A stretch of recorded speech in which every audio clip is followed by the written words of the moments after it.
오늘 레위기 12장 말씀 같이 나누겠습니다. 지금 한국도 애견인 또는 그 개나 고양이를 반려동물과 같이 사시는 분이 많이 계신데 1천만 시대입니다. 지금. 2015년 그 뉴스 기사가 나떴는데 파트너보다 남편이나 아내나 가족보다 개가 더 좋다, 고양이가 더 좋다고 말하는 분이 38%나 됐습니다.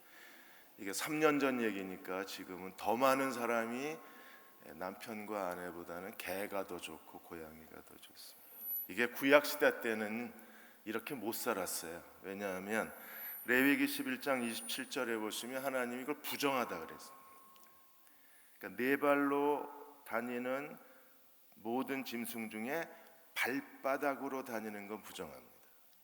그러니까 발바닥으로 다니는 게 뭐가 있어요? 개, 발바닥 밑에 이렇게 쿠션이 있잖아요. 개, 고양이, 곰, 사자 이런 것들은 발바닥 밑에 쿠션이 있어서 소리가 안 나요. 그러니까 앞발을 손처럼 사용하는 짐승들은 다 부정하다 그랬어요. 신약 시대에 사시는 거, 애견인들은 신약 시대에 사는 걸 감사하고 개를 쳐다볼 때마다 신약의 은혜다. 고양이를 쳐다볼 때마다 신약의 은혜다 그러셔야 돼요. 구약에서는 전부 이런 짐승들을 가까이 할 수가 없었습니다. 하나님께서 1장에서 5장까지 5대 제사를 통해서 짐승의 피를 통해서 속죄를 이루게 하시고 하나님께 바쳐진 짐승의 고기를 먹을 수 있게 하나님이 허락하셨어요. 8장에서 10장까지는 제사장 대제사장의 임직식을 하고 제사장 임직식을 하고 제사장에게도 제물의 피를 발랐습니다. 그리고 첫 번째 드린 제사의 고기를 제사장들이 먹었습니다. 그리고 이제 11장에서 먹을 수 있는 음식, 먹을 수 없는 음식, 정결한 짐승, 부정한 짐승의 그 규례를 만드셔서 하나님께서 정결한 음식만 먹도록 허락을 하셨어요. 그리고 오늘 이제 12장에서 15장까지는 몸을 더럽히는 피, 이 몸을 더럽히는 이 피에 대해서 어떻게 정결함을 얻을 수 있는가에 대해서 우리에게 설명하고 있습니다. 음식에 대한 문제는 오랫동안 구약의 율법의 가장 중요한 언약의 기준이었어요. 그래서 예수님이 이 땅에 오셔서 이 잘못된 음식의 정결 규례를 깨뜨리시고 새로운 신약의 교훈을, 새 언약의 교훈을 가르치셨습니다. 마태복음 15장 11절에 보시면 장로들의 오랜 전통에 대해서 주님이 책망을 하셨어요. 장로들은 모든 음식에다 다 물을 뿌렸습니다. 물을 뿌려야 정결해진다고 믿었기 때문에. 근데 예수님 뭐라고 말씀하셨어요? 입으로 들어가는 것이 사람을 더럽게 하는 것이 아니라 입에서 나오는 게 들어가는 음식이 사람을 더럽히는 게 아니라 사람의 마음에서 나오는 게 사람을 더럽힌다. 19절에 마음에서 나오는 건 뭐가 있습니까? 악한 생각, 살인, 간음, 음란, 도적질, 거짓 증거, 비방 이런 것들이 사람을 더럽힌다. 부정한 음식을 먹었다고 부정해지는 게 아니라 사람의 마음에서 나오는 게 사람을 더럽힌다고 했습니다. 또 이스라엘은 이 음식을 가지고 하나님의 백성과 이방인의 경계를 삼았어요. 하나님이 먹지 말라고 하신 부정한 음식을 가지고 하나님 백성의 거룩의 표시로 삼았습니다. 그래서 스스로 자기들이 거룩한 백성이라고 믿었어요. 그래서 하나님이 그 베드로를 통해서 이방인 선교의 문을 여실 때 베드로의 환상 중에 하나님이 뭘 보여주셨습니까? 큰 탁자에다가 온갖 부정한 음식, 그 부정한 동물들을 그 보자기에 넣고 베드로에게 뭐라 그러셨어요? 잡아먹으라 그랬어요. 그러자 베드로가 부정한 것은 먹지 않는다 그랬어요. 이게 3번이나 이 환상이 보이고 나서 사도행전 15장 28절 사도행전에서 고넬료 10장에서 사도행전 10장 28절에서 하나님께서 베드로에게 뭐라고 말씀하셨어요? 유대인으로서 이방인과 교제하며 가까이 하는 것이 위법인 줄 너희가 알거니와 하나님이 내게 지시하사 아무도 속되거나 깨끗하지 않다 하라 하시기로. 그래서 베드로가 이 고넬료의 집을 방문하게 되고 하나님께서는 성령이 임하셔서 이방인 선교의 문을 열어놓으신 거예요. 레위기 11장에 부정한 음식, 정결한 음식의 규례가 어디까지 확대됐어요? 하나님의 백성과 이방인을 구별하는 경계선까지 확대가 된 거예요. 하나님이 그 경계선을 무너뜨리시고 이 부정한 것을 먹으라는 이 명령을 통해서 하나님이 이제 이방인의 구원의 문을 여신 하나님이심을 베드로에게 증거하신 거예요. 이렇게 이방인 선교의 문을 열고 나서 이방인 교회에 복음이 전파됐는데 유대주의자들이 가서 그들에게 율법을 강요한 거예요. 그래서 부정한 음식, 정결한 음식을 강조하고 할례 받으라고 요구하고 또 유대의 전통을 지키라고 요구를 했습니다. 그래서 예루살렘 종교회의가 열려서 이 율법의 음식 규례, 날짜 규례, 안식일 규례에 대해서 최종 결론을 내렸어요. 사도행전 15장 28절 29절에 보시면 이렇게 예루살렘 종교회의에서 최후 판결을 내렸습니다. 성령과 우리는 이 요긴한 것들 외에는 아무 짐도 너에게 지우지 않으냐는 것이 옳은 줄 알았노니 우상의 제물과 피와 목매어 죽인 것과 음행을 멀리하면 이제 율법을 다 지킨 게 되는 거예요. 그러니까 레위기 11장이 폐지가 되어버렸어요. 뭐만 남았습니까? 우상의 제물, 피, 목매어 죽인 것, 이것만 남기고 레위기 11장을 폐지시켜버렸어요. 그리고 이제 음행의 문제는 도덕적인 문제였기 때문에 이것만 멀리하면 이방인들도 이제 하나님의 율법에 대해서 자유로워지는 거예요. 신약교회에 와서 또 다른 문제가 생겼습니다. 우상에게 드린 제물, 우상에게 바친 고기 문제가 또 고린도 교회, 로마 교회를 크게 흔들었어요. 이 일에 대해서 바울이 뭐라고 설명했습니까? 로마서 14장 15절에 만일 음식으로 말미암아 내 형제가 근심하게 되면 이는 내가 사랑으로 행하지 아니함이라. 그리스도께서 대신하여 죽으신 형제를 음식으로 망하게 하지 마라. 그래서 바울은 고기를 평생 먹지 않겠다. 왜? 이방 신전에게 바쳤던 고기가 시장으로 흘러들어가서 싼 값에 사람들이 그 고기를 사 먹었기 때문에 그 시장에서 파는 고기는 다 어디서 나온 고기예요? 신전에서 나온 고기예요. 그러니까 믿음이 약한 사람들은 우상에게 바친 고기를 우리가 어떻게 먹을 수 있느냐 이거 시험에 든 겁니다.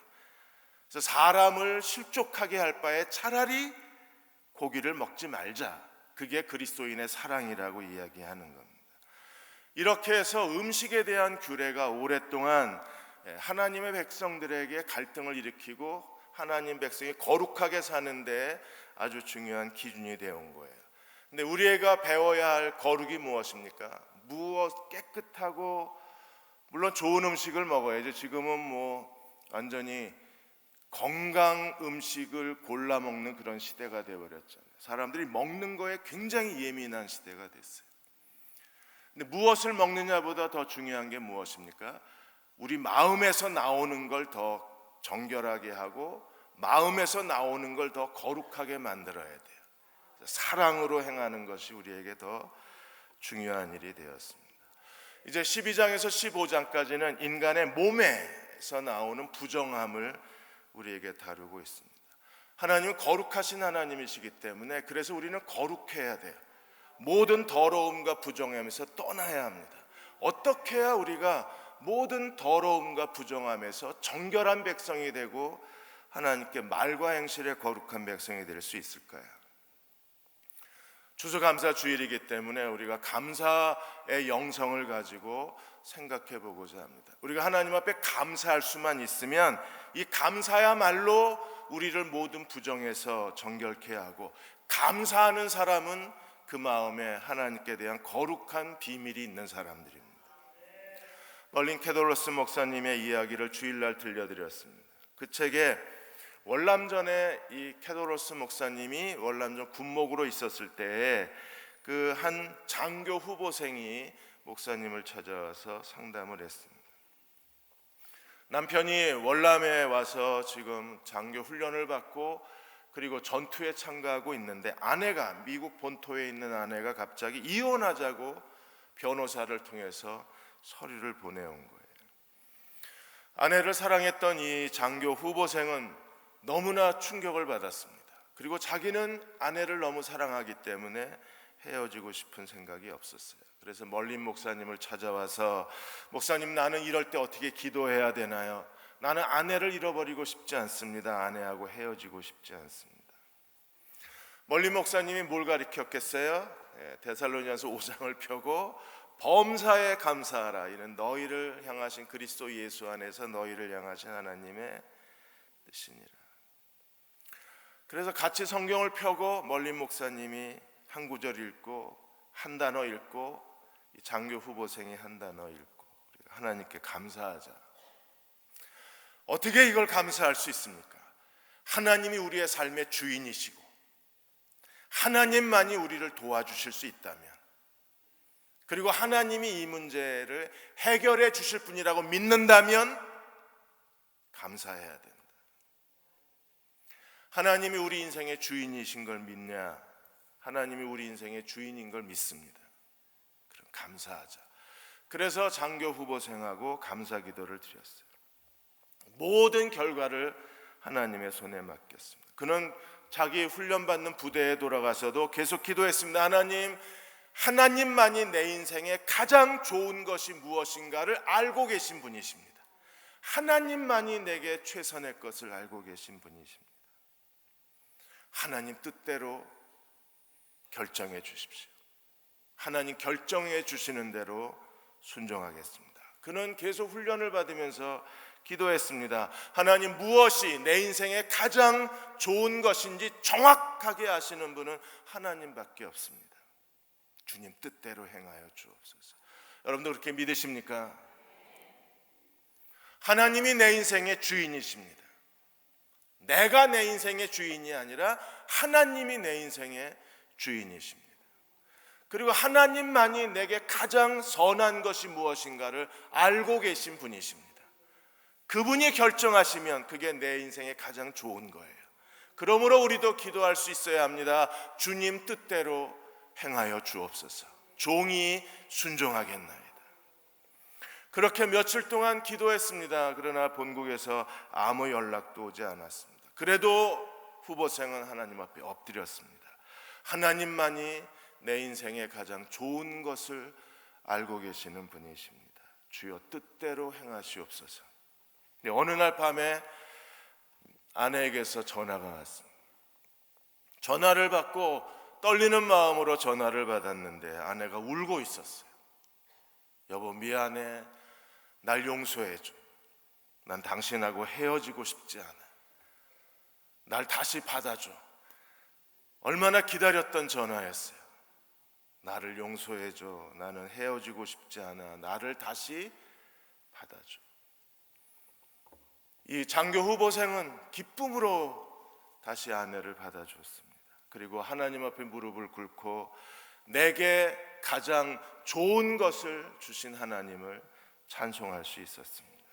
오늘 우리도 하나님의 절대 주권 앞에 절대 감사로 나아가면 하나님은 내 인생에 가장 좋은 것을 아시는 그분이 가장 선한 것을 우리들에게 허락해 주시는 하나님이십니다. 부정함을 정결케 하는데 제일 먼저 12장에서 소개하는 사람이 아이를 낳은 어머니 산모에 대해서 이야기를 합니다. 12장 1절에서 5절까지 출산으로 인하여 부정해진 여자들에 대해서 설명을 해요. 그리고 나중에 15장에 가서 다시 설명을 하고 있습니다. 아이를 낳는데 왜 부정해지냐? 이게 우리를 굉장히 당황하게 합니다. 아이가 태어나는 것은 하나님의 축복입니다. 오히려 아이를 낳지 못하는 게 하나님의 저주예요. 아이를 많이 낳는 게 하나님의 언약입니다. 하나님께서 아브라함에게 뭐라고 언약을 하셨습니까?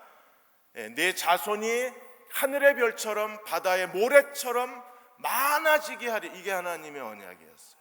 창세기 1장 28절에 하나님의 명령이 무엇입니까? 생육하고 번성하라. 그런데 왜 아이를 낳았는데 부정해질까요? 이게 우리를 당황스럽게 만든 겁니다. 12장 2절에서 4절까지 아들을 낳았을 때의 부정함에 대한 규례를 우리에게 설명하셨어요. 2절에 보시면 여인이 임신하여 남자를 낳으면 그는 이래 동안 부정하리니, 이래가 얼마예요? 일주일 동안. 그리고 월경할 때와 같이 부정하리라. 그러니까 결국에 아이를 낳았기 때문에 부정한 게 아니라 그 아이를 낳았을 때의 산열 때문에 부정해지는 겁니다. 결코 엄마가 부정하거나 태어난 아기가 부정한 게 아니라 아이를 출산했을 때에 나오는 그 산열 때문에 부정해지는 거예요. 그래서 8일째 되면 아들은 태어난 아이는 8일째 되면 반드시 뭐 해야 돼요? 할례를 행해야 됩니다. 그래서 3절에 8째 날에는 포피를 뵐 것이요, 4절에 그리고 나서 33일을 지나가야 돼요. 33일이 지나가면 어떻게 됩니까? 더 이상 분비물이 안 나옵니다. 개인이라는 구약 신학자가 말하기를 산부인과 의사에게 물어봤더니 아이를 낳으면 최소 2주에서 6주까지 계속 몸에서 분비물이 나온답니다.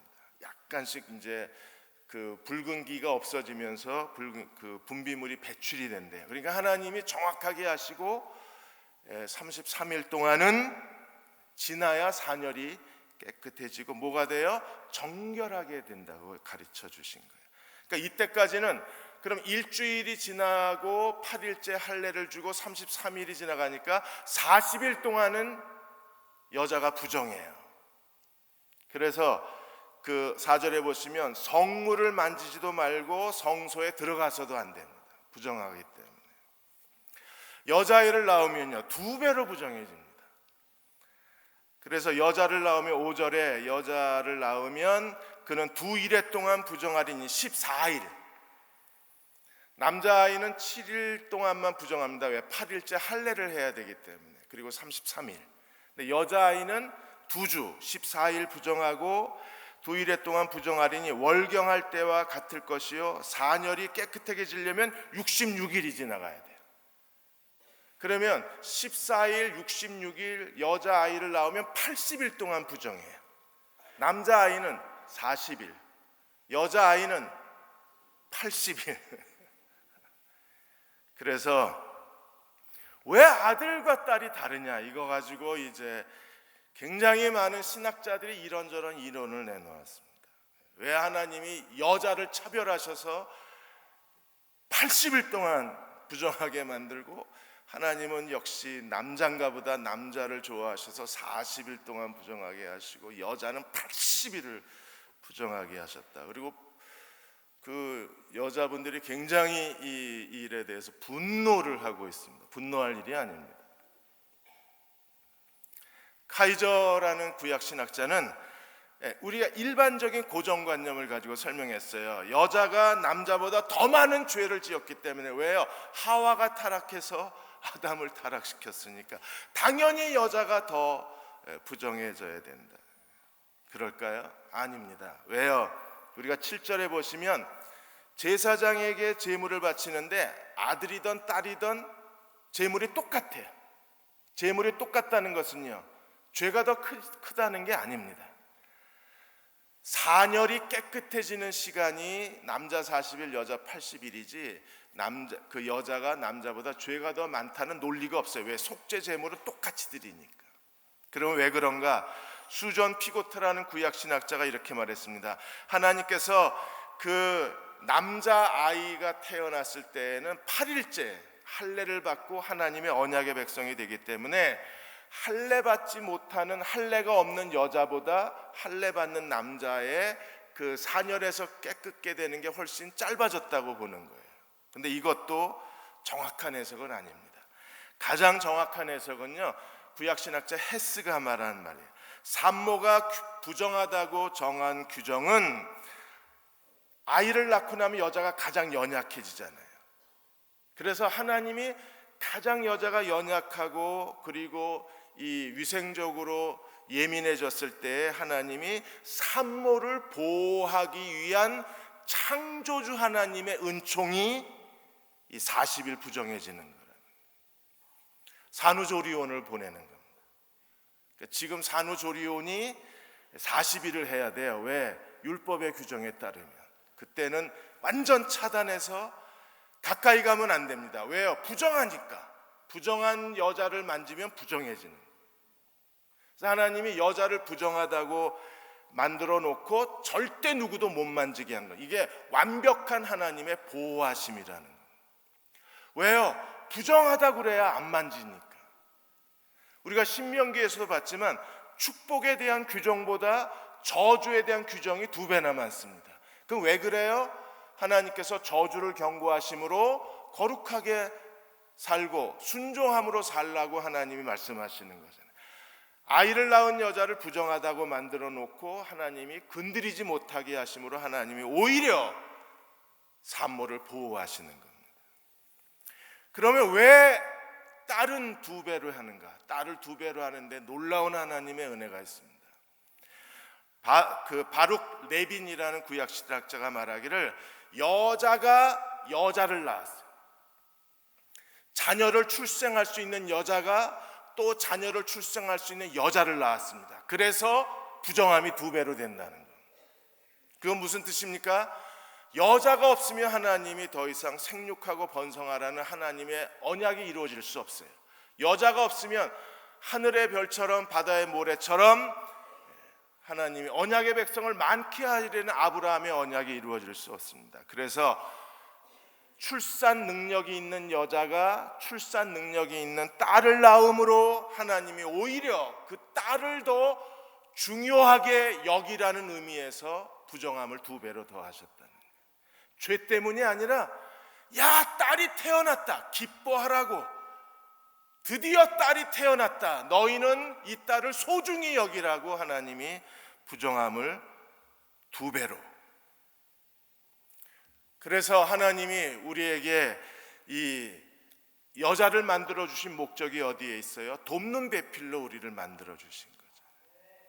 그런데 인류 역사는요, 여자를 중요하게 생각하지 아니하고 오히려 남존 여비 사상이 보편적인 인류 역사의 여자를 대하는 태도예요. 그런데 하나님은 율법의 규정에 의해서 오히려 인간이 무엇을 더 중요하게 여기도록 했어요? 우리는 아들 중심의 그런 사고방식을 갖고 있지만 제 아내도 딸보다는 무조건 아들입니다. 그냥 완전히 아들의 엄마예요. 딸의 엄마가 아니라. 그런데 하나님이 원하시는 것은 딸의 엄마를 원하시는. 기도는 죽지 않는다는 책을 홍장빈, 박현숙이 2분이 쓰셨는데 이분이 선교단체의 리더들이십니다. 이 형님이 돌아가셨어요. 그래서 이 홍장빈 이 형님이 돌아가셨는데 이제 그 형님이 장례를 치르고 나서 이제 사무제를 하는데 그 제수 씨한테 부탁을 한 겁니다. 형님이 결혼을 하지 않았고 친척들에게 부탁하기도 민망하니까 제수 씨 보고 제사 음식을 차려달라. 근데 이미 어머니는 예수님을 믿고 돌아가셨기 때문에 기독교식으로 장례를 치렀는데 이제 제사 음식을 차려달라 그러니까 동생이 놀랐어요. 어떻게 우리 보고 제사 음식을 차려달라 그러냐. 근데 그것 때문에 또 겨우 형하고 화해를 했는데 어머니 장례 때문에 갈등이 일어났다가 겨우 화해를 했는데 안 한다 그러면 이제 또 형제 사이가 멀어질 것 같아서 고민을 했는데 그 다음날 아침에 새벽에 무슨 소리가 나서 보니까 아내가 제사 음식을 만들고 있는 거예요. 그러면서 아내가 말하기를 내가 전에 우리 집이 종갓집이어서 1년에 12번 제사를 차렸던 집안의 딸이기 때문에 제사 음식은 내가 잘한다 그러면서 아침부터 만들고 있는 거예요.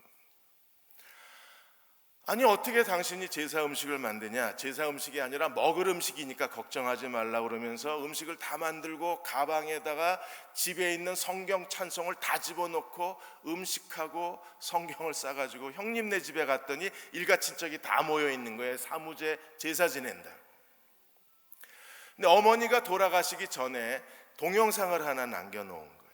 그래서 형님이 먼저 그러면 우리가 제사 지내기 전에 어머니 동영상을 보자. 그런데 이 제수 씨는 어머니 동영상 내용을 알고 있었어요.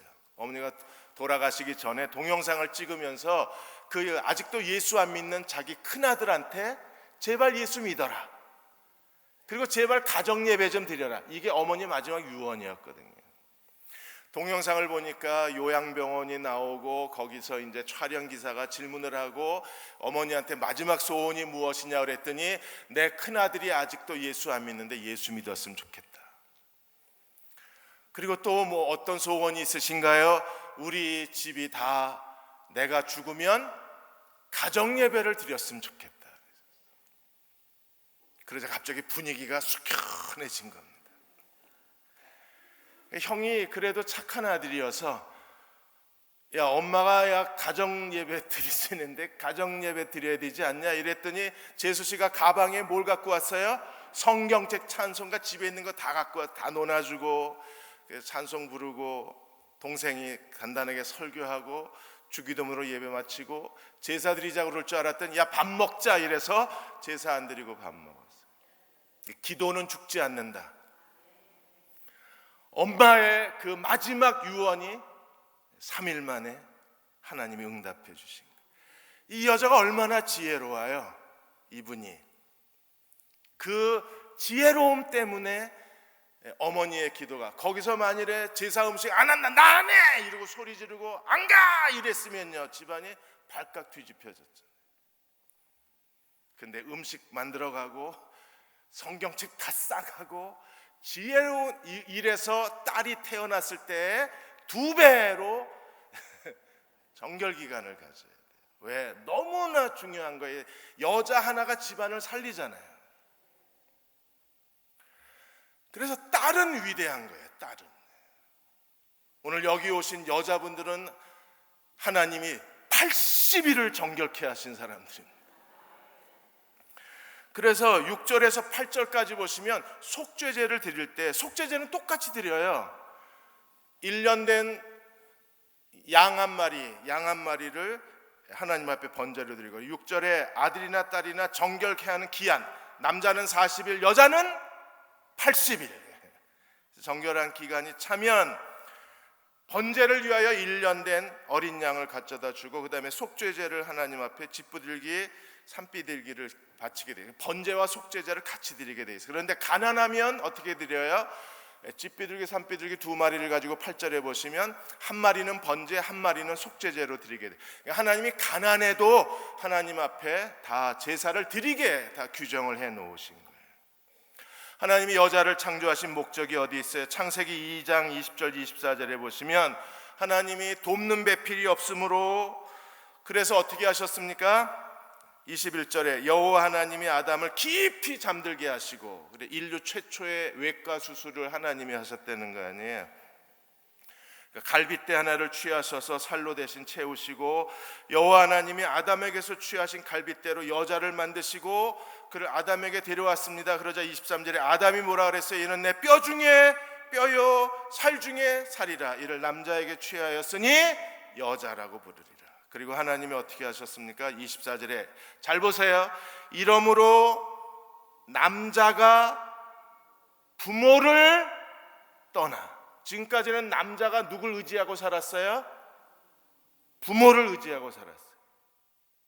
그런데 이제부터 누굴 의지하고 살아요? 아내와 합하여 둘이 한 몸이 되라. 이제는 아내를 의지하고 살아야 돼요.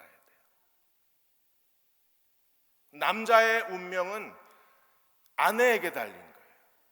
결혼 전까지는 남자의 운명을 만드는 분은 누굽니까? 부모가 만듭니다.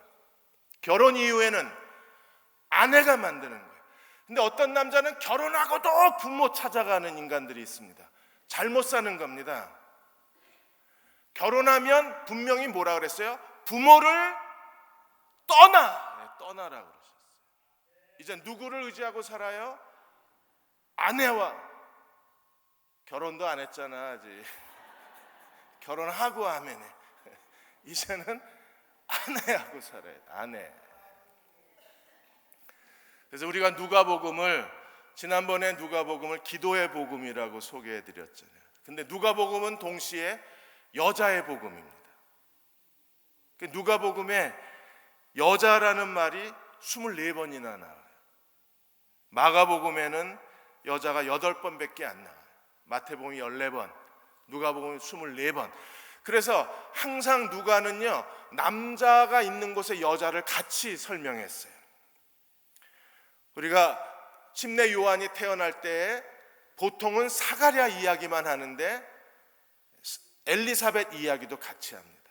그리고 보통은 요셉만 얘기하는데 마리아 이야기도 같이 해요.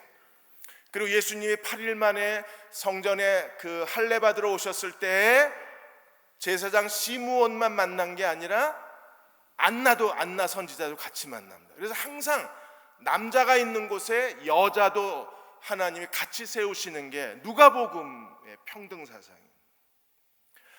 그리고 그 시몬의 집에 들어갔을 때 시몬은 예수님께, 바리새인 시몬은 발 씻을 물도 주지 않고 머리에 향유도 뿌리지 않았는데 거기에 죄 많은 여인이 와서 예수님에게 눈물로 발을 씻기고 순전한 나드 향유를 붓고, 이게 전부 남자와 여자 이야기를 같이 해요. 누가복음 15장에 돌아온 탕자 비유에 그 목자가 99마리 양을 놔두고 한 마리 양을 찾아가잖아요. 그리고 또 하나 10드라크마에서 1드라크마를 찾는 여인의 이야기가 같이 가요. 그래서 목자와 여인의 이야기가 같이 가요.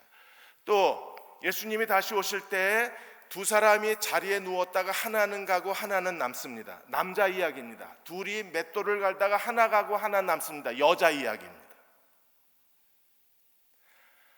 별로 안 반가워하시네. 그래서 가정이 하나님을 경외하려면 여자에 대한 존중심이 있어야 되고, 교회가 건강한 교회가 되려면 여성 리더십이 인정이 되어야 건강한 교회가 될 수 있는 거예요. 지혜로운 아내, 나무꾼과 지혜로운 아내 이야기가 있습니다. 어느 날 나무꾼이 나무하러 갔다 올게 그랬습니다. 그러자 아내가 말하기를, 여보, 주님 뜻이면 나무하러 갔다 올게, 꼭 그렇게 말하는 습관을 들이세요 그랬더니, 하든 말든 내 맘이지, 이러고 남편이 나가버렸습니다. 그리고 힘겹게 나무를 하고 그 무거운 나무짐을 지고 내려오는데 군인 몇 사람이 오더니 길을 물어보는데 너무 피곤하니까 알아서 가쇼 이랬어요. 그러자 군인들이 뺑 둘러서더니 이게 어디다 대고, 이러고 이제 두들겨 패기를 시작했습니다. 실컷 두들겨 맞고 앞장서 이러는 바람에 그 무거운 나무짐을 지고 군인들을 그 멀리 있는 동네까지 데려다주고 다시 돌아오는데 비가 내리기 시작합니다. 무거운 나무짐을 지고 길은 어두워지고 집으로 돌아오다가 그만 비탈길에 미끄러져서 나무 한 거 다 잃어버리고 몸이 만신창이가 돼서 빈손으로 터덜거리고 집으로 돌아왔어요. 문을 두드립니다. 안에서 아내가 기다리고 있다가 누가 늦은 밤에 문을 두드리니까 누구냐고 소리를 질렀더니 남편이 이렇게 대답했습니다. 주님 뜻이면 남편입니다. 이렇게 대답했어요. 맞아야 정신을 차리는. 이 사람이 평생 잊어버릴까요? 이제는요, 항상 말할 때마다 뭐라 그러겠어요? 야고보서의 5장에 있는 것처럼 주의 뜻이면 내가 이것저것을 하리라 철저하게 배웠을 겁니다. 누가 가르쳤어요? 아내가 가르치는 거예요. 그래서 하나님이 여자가 살아있어야 나라도 살고 가정도 살고 교회도 살아요. 그래서 아들 낳으면 겨우 40일, 딸이 태어나면 80일. 이 율법의 정신이 살아있어요. 그래야 우리가 하나님 앞에 더 놀랍게 쓰임받을 수 있어요. 기도하고 축도하겠습니다.